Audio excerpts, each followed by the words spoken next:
Hello friends, hello neighbors. ShinRobjira here with the second episode of Rob's Godzilla Room Reviews, and today we are going to be taking a look at the Trendmasters Godzilla Bendy figure, or bendable figure. And today I am in the rare position of showing you one of these figures outside of the box and one of these figures inside of the box. So up first I'm just going to cover what you can bend, how you can bend it, and how much you can bend it, and then I'll talk about the paint, and then I'll show you the figure inside the box and the collector card. We're going to cover all grounds today, so let's get started. So up first, we have normal Godzilla. This is the average paint job that a normal Godzilla figure from Trendmasters would get. Dark green, silver for the dorsal spines, red eyes, and bone yellow for the nails and teeth. And he's got a red tongue in there too. Now for a bendy figure, ironically enough, there's really not too much you can bend.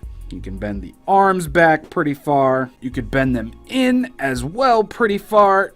Yeah, mine's a little stiff, but that's good. That means the bendy wire is still intact. Now when it comes to the legs, you can bend them in about that far, but they're not going to hold their position too well, and you can bend them out rather far as well. I don't recommend bending them out too far because I have a feeling the material this figure is made out of will tear and it won't look too nice. The most bending you're going to get done with this figure is on the tail.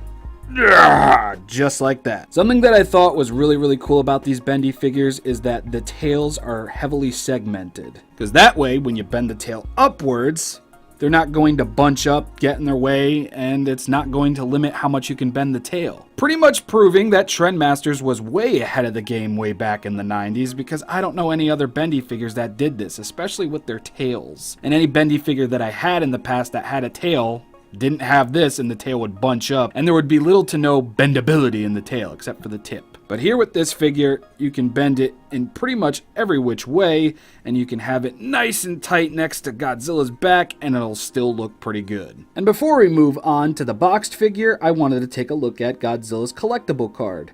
Look at this artwork. This artwork is fantastic. Trendmasters did a really good job with all the figure art, even in the comics as well. It just looked fantastic. And collectible cards with figures seems to be another thing that's really not done too often these days. So just having one of these in good condition, I don't know, makes me feel really good. But on the back, you'll get a full read-up on Godzilla and his stats as well. He is also figure number 1 in the series. Apparently there are 5 of these bendy figures. But now let's talk about the supercharged bendy Godzilla figure. Basically, you're going to get the same as what you got with the figure I just showed you, just lighter paint. Literally everything else about this figure is the same, just the lighter green. He's got a darker wash of green in some areas, like the shaded areas, but that's pretty much it. You're going to get the same card, same bendability, I'm sure. On the back of the box, we see pictures for the Godzilla Monster Bank and the Hatchling Monster series, which I will talk about eventually. And then we have a couple of pictures of Trendmasters action figures. Godzilla, Rodan, Super Shiny Mecha Godzilla 2, King Ghidorah, Mothra, and Mecha King Ghidorah. And above all that, you'll get a read-up on a bunch of the monsters, and you'll get another read-up at the top for Godzilla. That artwork, though, is so nice.